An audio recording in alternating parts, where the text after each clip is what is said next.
El vent d'aquest dijous ha deixat sense llum milers d'abonats d'Endesa al Maresme, on els microtalls elèctrics han estat constants, sobretot al matí.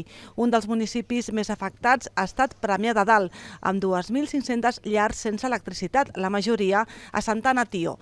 Al Mediterrani, un bar del barri de tota la vida, n'ha patit els efectes a primera hora, quan era a ple rendiment. Sí, pues temprano, antes de las 8, se ha ido un par de veces la luz y bueno, pues hemos tenido que plegar un rato, supongo que será debido al viento, claro, y bueno, luego pues ha venido y a trabajar y ya está. Passades les 10, el bar era ple de clients habituals, molts d'ells treballadors que també han patit els efectes del vent i que comentaven esmorzant. Cuando hemos ido a recoger la furgoneta de trabajo ya habían varios árboles caídos encima a los lados, pero hemos podido salir y justo cuando hemos ido a coger la rotonda de salida hacia la autopista de Premià, pues estaban varias palmeras caídas que nos hemos visto parados también ahí, esperando que vinieran los de los jardines a cortar. Eso es lo que nos afecta, hemos tenido que estar esperando. Un dels clients fixes del Mediterrani és el Teo, que cada dijous queda amb uns amics al bar. Avui parlaven dels estralls del vent, dels talls de llum que han patit i de l'operació d'hèrnia discal que han cancel·lat a un de la colla. De 7 a 8, 3 veces, pero ha sido intermitente. Se iba, venía, se iba y venía, o sea, nada más.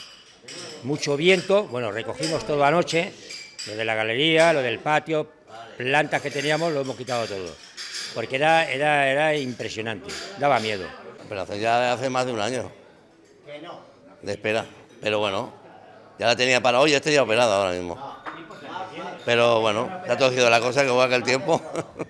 A Premià de Dalt, on el vent ha fregat als 107 km/h, han caigut també molts arbres, alguns dels quals han afectat el cablejat elèctric i, per tant, el servei. Des de ben d'hora del matí, des de les 4 del matí, ha sigut un no parar. Ha començat el vent a bufar més fort, incidències de petites teulades volant i sobretot molts arbres que han tensionat els cables de corrent i això ha provocat que hi hagi algunes zones sense llum. Les afectacions en el subministrament elèctric a causa del vent aquí a Premià de Dalt han començat ben aviat i han estat diverses. Al carrer, en Cercle Clavé, que és on som ara, ha caigut un arbre de grans dimensions sobre el cablejat elèctric i ha provocat espurnes. L'incident ha necessitat de la presència dels Mossos d'Esquadra aquí a la zona.